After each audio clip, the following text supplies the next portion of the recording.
una reunión, no hay vamos a decir que una estructura de gestión humana. Digo, wow, aun cuando están dadas las condiciones, no están. Imagínense cuando no están dadas, la situación es un poco más difícil. Pero bien, estamos para colaborarle y para que este apoyo les sea de valor en su experiencia de esta materia. Muchísimas gracias, profe. Realmente, como usted mismo...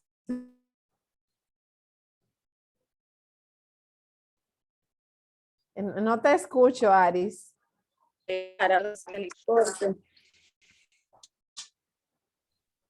Se le frizó.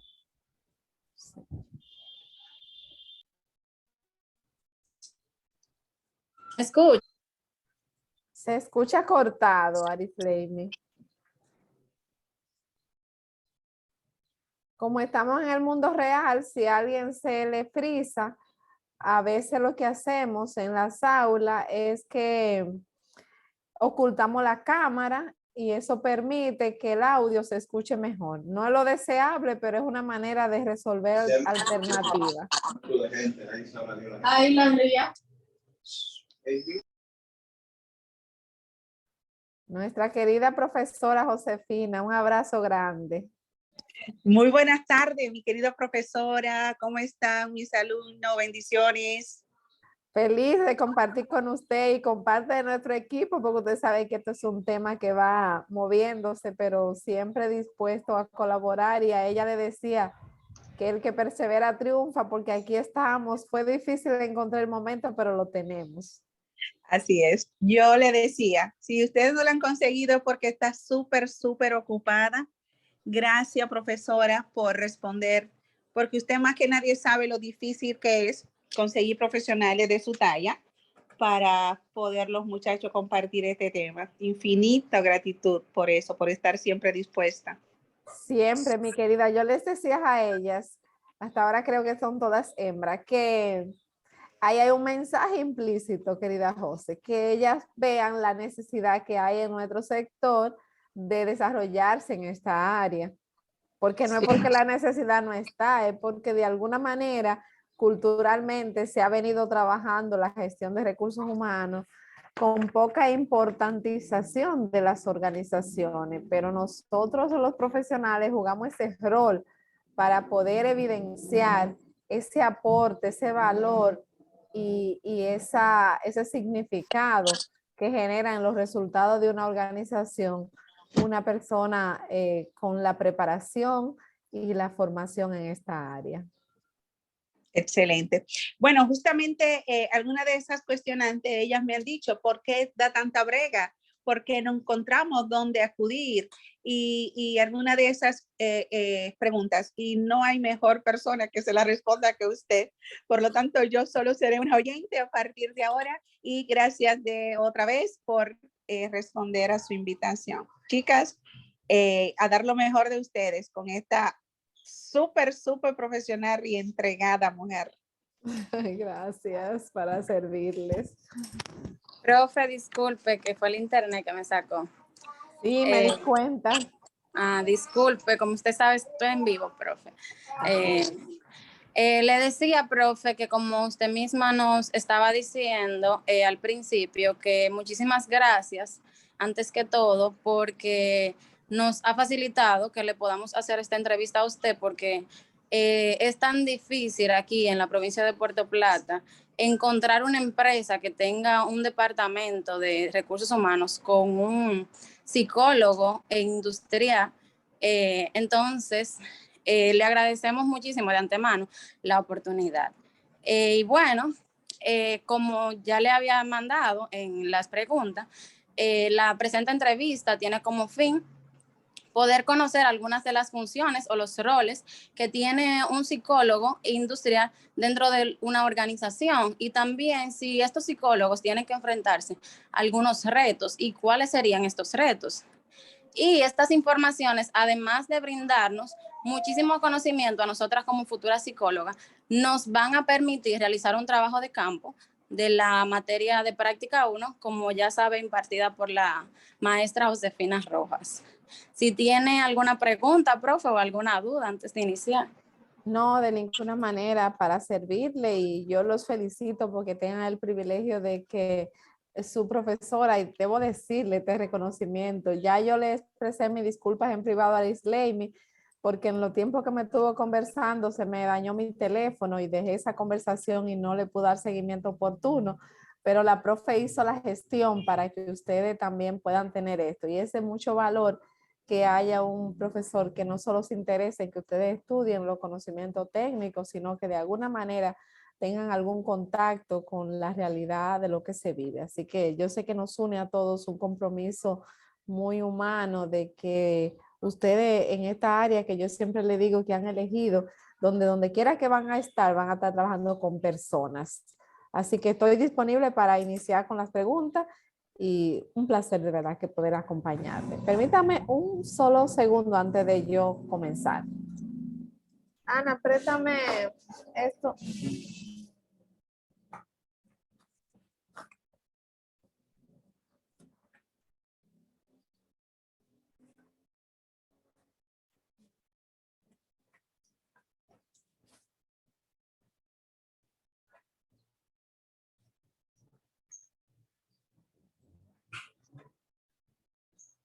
Estoy aquí, mis queridísimas. Bueno, pues ya para iniciar, profe, la primera pregunta que nosotros tenemos para usted es ¿cuál es el proceso de reclutamiento, selección de personal y análisis de puestos en que utiliza la empresa a la cual usted pertenece? Muchas gracias. Debo primero hacerle una observación de cómo estamos manejando los servicios en el mundo real. Yo tengo una firma de consultoría que se llama CoService, Coaching Service Consulting. Nosotros trabajamos con muchas empresas de diferentes maneras. Algunas de ellas le damos el servicio in-house de consultoría, donde le organizamos y le reclutamos el personal, le desarrollamos y le instauramos un departamento de recursos humanos. A otras solo le damos el servicio de reclutamiento cuando los necesitan. A otras le desarrollamos los planes de capacitación en función de las necesidades. Y a otras le hacemos los análisis de puesto para que puedan tener esa información a mano. Entonces, en esos diferentes roles me voy a enmarcar en el que es más complejo, que abarca el proceso completo. Y cuando hablamos de una vacante de reclutamiento, tenemos dos variables. La número uno es el puesto con su perfil. Y cuando hablamos del perfil del puesto, buscamos que esté identificado cuáles son los conocimientos y habilidades que ese puesto necesita. No sé si ustedes recuerdan que ahí analizamos los requisitos intelectuales, analizamos inclusive requisitos físicos, porque hay puestos que tienen unos requerimientos de habilidades físicas muy marcadas. No sé si ustedes recuerdan cuando yo les decía una bailarina hace su trabajo en un porcentaje muy alto con el cuerpo y entonces tiene que tener una característica física obligatoria. También vemos lo que son las responsabilidades adquiridas, cómo hay puestos que tienen un grado de responsabilidad tan alto con relación a otro. Y vemos también las condiciones de trabajo, porque los puestos tienen un ambiente donde se da el trabajo y les decía, no es lo mismo uniformar a un empleado que va para una construcción o una obra que requiere unos equipos de protección especial para cuidar su vida, su salud, que una persona que está en una oficina con saco y corbata. Entonces, esas son las dos variables como fuente de información de reclutamiento, el perfil del puesto y entonces pasamos al perfil del candidato. En función de esas necesidades que tenemos en ese puesto, empezamos a buscar los candidatos y pasamos como a un proceso de comparación de cómo este perfil de este candidato que me llegó para esta vacante cumple con este perfil del puesto. En ese viaje nos embarcamos en dos puntos muy específicos, las competencias técnicas y las competencias conductuales. Y cuando hablamos de competencia técnica decimos, bueno, si es contable, lo quiero que sea del área impositiva, que maneje el IR13, que maneje los impuestos, que maneje qué. Pero, ¿qué conducta necesita tener esa persona para desempeñar ese puesto de forma correcta? Entonces ahí ustedes que están en las pruebas saben que para medir la competencia técnica hay una serie de pruebas, pero para medir las competencias conductuales hay otras. Entonces, para eso nosotros trabajamos con una entrevista de competencia que la medimos en 6 variables. Hay una que es la parte que tiene que ver con la integridad. Medimos lo que es la parte que tiene que ver con el manejo de equipo, es decir, la relación con los demás. Más que trabajo en equipo es como cómo se siente ser miembro de un equipo. El servicio al cliente, que hoy por hoy es la trascendencia, que ya no es necesario que yo tenga que trabajar con un cliente externo, porque siempre todos mis compañeros son clientes. La orientación a resultado, porque es una proactividad que la persona tiene. No sé si ustedes han escuchado el término de procrastinar, es decir, personas que aún pudiendo hacer algo hoy lo dejan para ahorita. Y ahorita se presenta una emergencia y se le junta, se le une a otras y ya eso genera un impacto. La parte de organización y planificación, porque es parte de que mi trabajo tiene que estar en orden. Aunque yo tenga que hacer 10 cosas, yo voy abriendo un folder a la vez y trabajo con uno, mientras que hay gente que abren los 10 folders en el escritorio y cuando tú vas no saben qué están haciendo y todo eso es orden. Y la parte que tiene que ver con el manejo emocional, que es el punto en el que más estamos trabajando hoy las personas. Entonces, estos son los elementos fundamentales que se toman en cuenta al momento de reclutar una persona y de hacer ese análisis de puesto. Si tienen algo más que desean que le amplíe o no sé si con esto respondo la pregunta. No, profe, con eso perfecto. Sí, responde la pregunta. Muchísimas gracias. Bueno, profe, la segunda pregunta que tenemos para ustedes, ¿cuáles son las desventajas que puede tener, las ventajas que puede tener una empresa que cuente con un departamento de recursos humanos que esté dirigido por un psicólogo industrial que esté certificado y preparado con la experiencia? La pregunta se la hacemos debido a que, como sabemos, muchísimas empresas tienen un departamento de recursos humanos, pero no tienen un psicólogo, sino que quien está en este departamento es una persona que no tiene ni siquiera el conocimiento y es de otra área, otro departamento. Así es. Yo creo que en algún momento le comentabas en la clase, yo haciendo como un intro mío, que eso ha tenido mucho que ver por la visión empresarial. Muchas empresas, específicamente en la que yo me envuelvo, son empresas que han crecido y han tenido un desarrollo por la visión de un líder, pero no ha tenido como la estructura. Y entonces por eso tal vez es indispensable que tenga un contador y después el contador lo pasan a hacer la nómina porque hay que pagar la nómina y después de la nómina dice hay que dar un cursito y cuando tú vienes a ver tiene un recursos humanos que nada que ver con el área. Muchos de ellos, siendo de otra área de carrera, se han ido profesionalizando en el área. No todos, pero una parte sí. Entonces, con relación a la importancia y a las ventajas que tiene el psicólogo industrial o el departamento de recursos humanos, pues miren, yo le puedo decir que hoy es el corazón de la empresa. El corazón de la empresa, porque realmente las personas de una empresa son las que mueven los resultados. Y hoy hablamos mucho de necesidades múltiples, pero las necesidades que más latentes están en la empresa son las necesidades emocionales. Y no solo la de los empleados, sino los mismos clientes. Hoy ya se están haciendo estudios de necesidades emocionales. ¿Cómo un cliente va a una empresa a comprar este lapicero para satisfacer una necesidad? Y otro cliente esa misma mercancía o ese mismo producto lo compra para satisfacer otra necesidad. Entonces, ¿qué sucede con el Departamento de Recursos Humanos? Que es el eje y la persona que tiene la capacidad para poder identificar esas necesidades emocionales. No sé si ustedes conocen empresas que tienen rotaciones altas, que entra un empleado hoy, sale otro mañana. Muchas veces porque no hay capacidad para sentarse a analizar qué razones, motivos o circunstancias están motivando esa rotación. Y es sencillamente eso. Y ustedes saben que estamos ahora mismo viviendo un proceso post pandemia donde todo el mundo de forma múltiple se ha afectado. Y entonces esas condiciones emocionales vienen a incrementarse más en las empresas.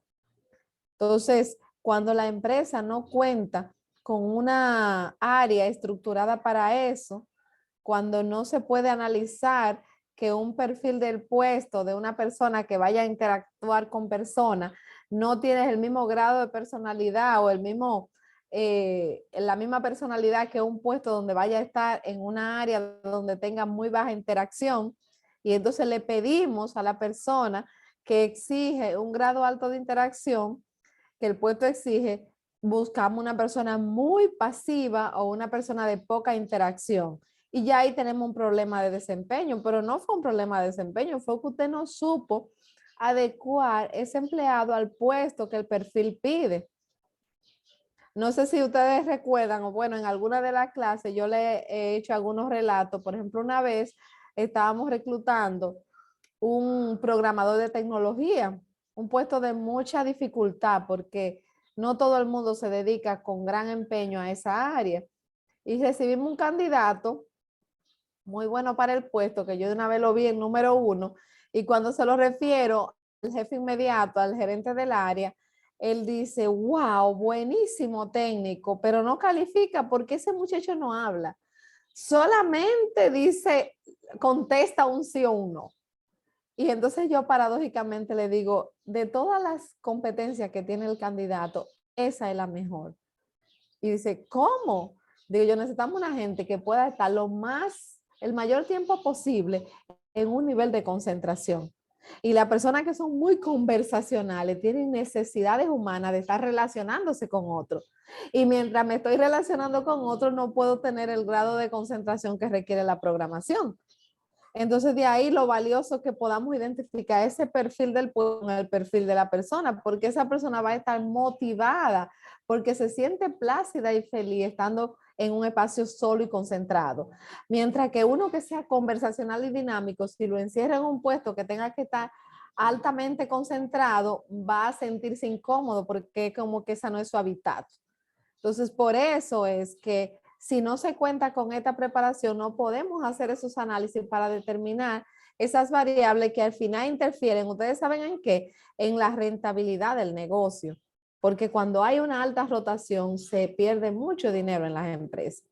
Por eso mucho de esto también tiene que ver con el cálculo de esos costos de rotación de personal. Si hay algo más, Aris, o si con esto respondo, ustedes solamente me Sí, avisan. Aprovechenme, como dice Argentina. Sí, profe.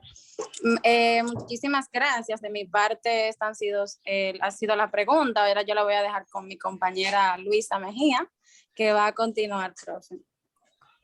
Gracias, Bueno, pues, gracias. buenas tardes. Les reitero los saludos a todos. Yo una de las preguntas casualmente que tengo para usted es en cuanto a las características o perfil que busca al momento de reclutar el personal, y más o menos lo que usted estuvo respondiendo, más o menos va ahí de la mano, pero quisiera que usted profundizara un poco más en cuanto a características a la hora de reclutar el personal. ¿Qué tipo de perfil buscan? Bueno, es como te decía ahorita, Luisa, es una fotografía. El perfil va a variar inmediatamente según el perfil del puesto. No puedo buscar un perfil que sea distinto al puesto. Por eso es que en lo que hay que centrar mayor atención en poder tener descrito un perfil de puesto, porque si no voy a estar dando como un paso a ciegas. Si yo sé exactamente lo que busco, entonces yo puedo centrar mi atención en buscar a una persona con esa característica. Y como decías ahorita, las características se centran en dos grupos, las técnicas y las conductuales. Y en las conductuales decías ahorita que hay que ver qué tipo de perfil de trabajo requiere el puesto. Y en las técnicas, inclusive dentro de lo técnico, ir a lo específico. Como yo le comentaba, si yo busco a alguien de contabilidad, la contabilidad es muy amplia. Hay contabilidad de costo, de presupuesto, del área impositiva, de finanzas. Yo tengo que saber cuál es el área de contabilidad para yo buscar una persona que el perfil responda a esa necesidad. Otra cosa importante es que hay que ver la naturaleza de la empresa. Y yo decía, por ejemplo, un puesto como una cajera. Y no es lo mismo reclutar un perfil de una cajera que trabaja en un banco o en una empresa que tiene un sistema SAP o un sistema tecnológico que todo lo que hace afecta a la contabilidad general, que una cajera que trabaja en un minimarket o en una tienda pequeña, donde solamente tiene que circunscribirse a cobrar y devolver y cuadrar una sola caja al día.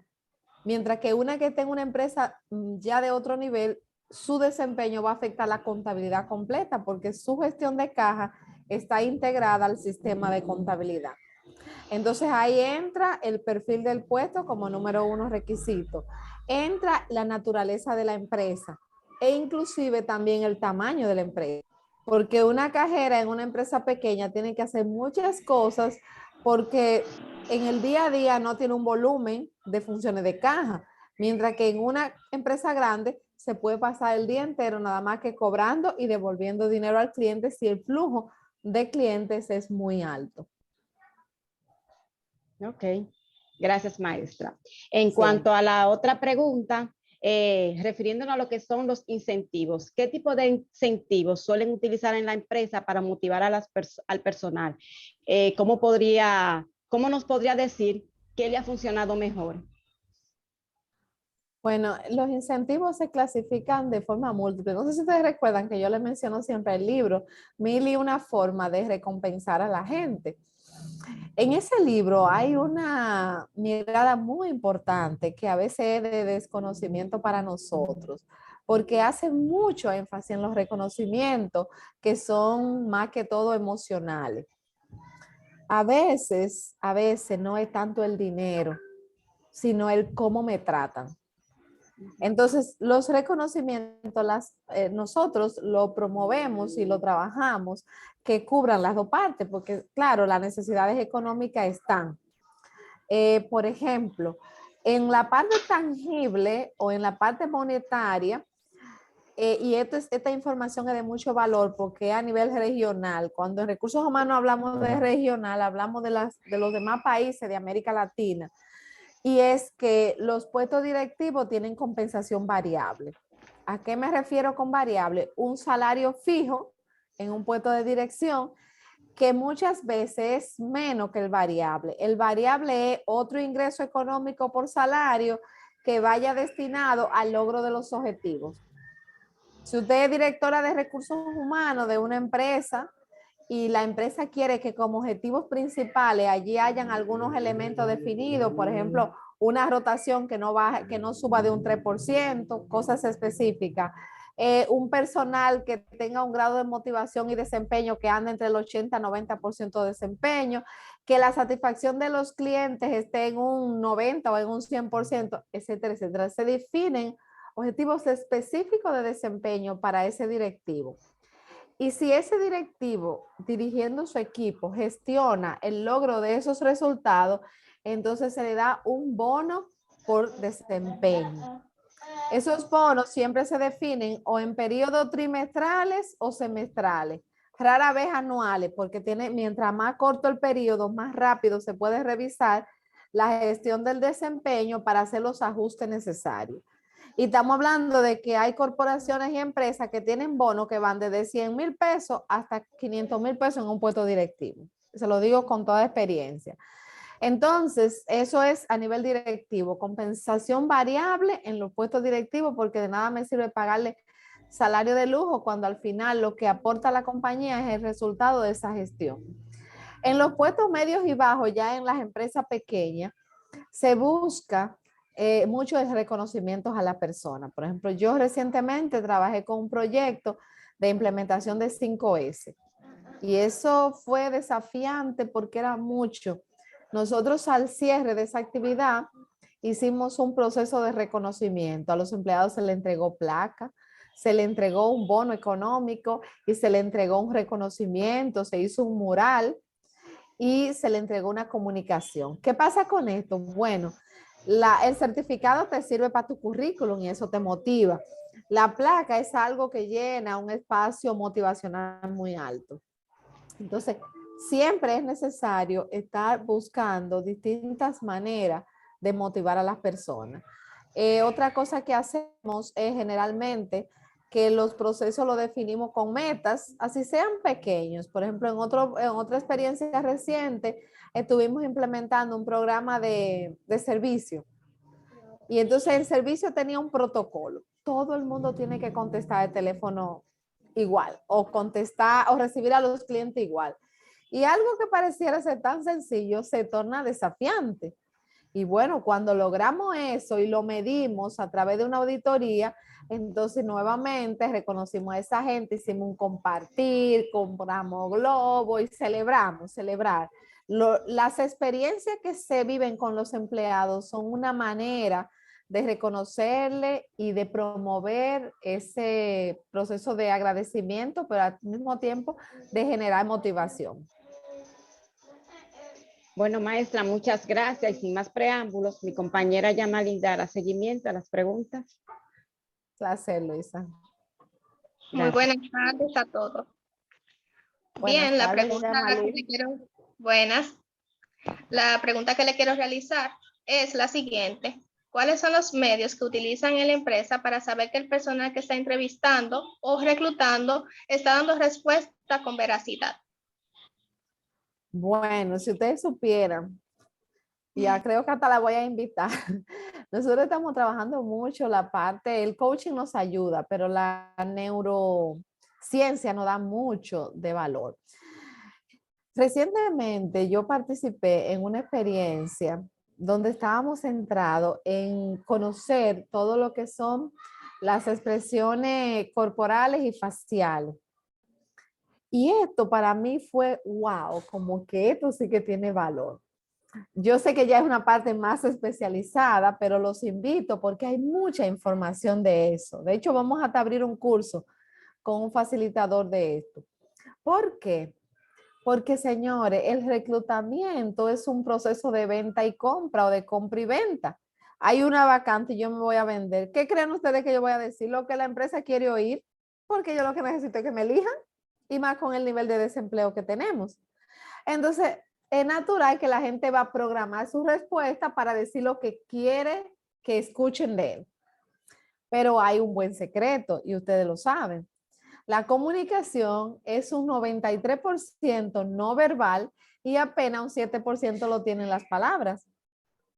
Y ese no verbal se divide en un 55% corporal y un 38% en el tono de la voz. Es decir, que cuando yo digo una palabra que la expreso, yo estoy apenas impactando el mensaje que estoy enviando en ese 7%, pero hay una cantidad valiosa de información que se está emitiendo con mi comunicación.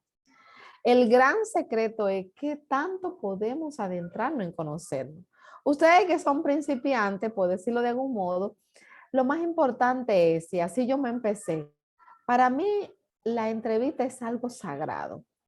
Yo no tengo teléfono, yo ese día no estoy enferma, yo estoy centrada en la persona y ustedes saben que una manera de centrarse en la persona es mirarle a los ojos.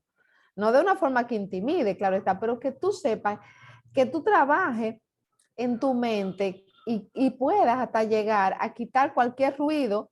Nosotros le decimos ruido cuando te llega un pensamiento que está interfiriendo negativamente con la concentración que tú tienes en el tema. Entonces, para poder leer esas microexpresiones de persona, es importante centrarse en eso. Eso es a nivel de entrevista.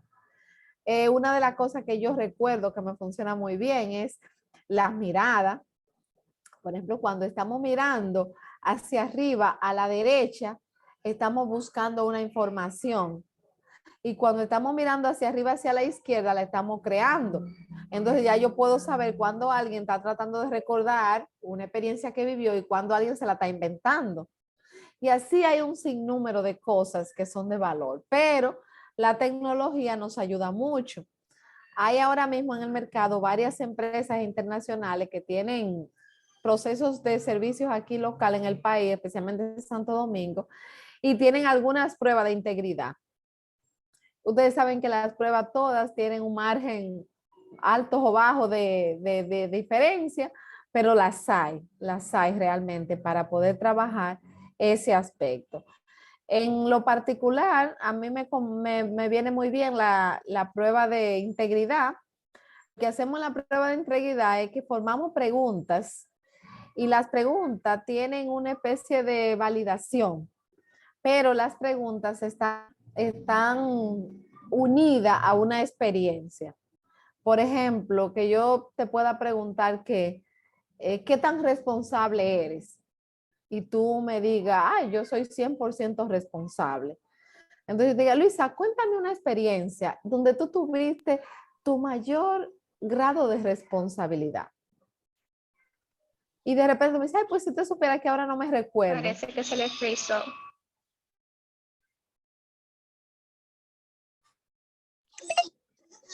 Me frisé un poquito, Aris. No, parece que el internet de ella que está malo. Ah, ok. Pues sigo con cámara. Sí, sí. Bien, entonces los demás me escuchan y retroalimentan a Luisa. Entonces, realmente es como encontrar en la persona las evidencias que muestran que eso ocurre. No sé si ustedes recuerdan también cuando dimos entrevista de selección, que veíamos la entrevista por competencia. Y no es más que eso, que yo pueda mostrar qué competencia yo tengo. No solo decirlo, sino un hecho que muestre. Y en los hechos pasa lo mismo. Por eso es que muchas veces en las entrevistas la gente hasta llora. Porque cuando la gente trae el hecho, viene en el hecho, ¿saben qué es el sentimiento? Y si yo te estoy diciendo que fue algo de dolor y me estoy riendo, entonces eso es un hecho falso. Porque si te estoy contando una historia, el sentimiento viene con la historia. Y ese sentimiento que refleja a las personas, lo que te muestra que está siendo verídico lo que está diciendo. Regresate, Luisa. Yamali. Yamali, perdón, Yamali. Disculpe, porque el internet me sacó. Ok. Disculpen, a la reunión le quedan 2 minutos. Yo creo que es considerable que salgamos y volvamos a entrar. Perfecto. Que no se interrumpa. Al mismo link. Sí. Ok.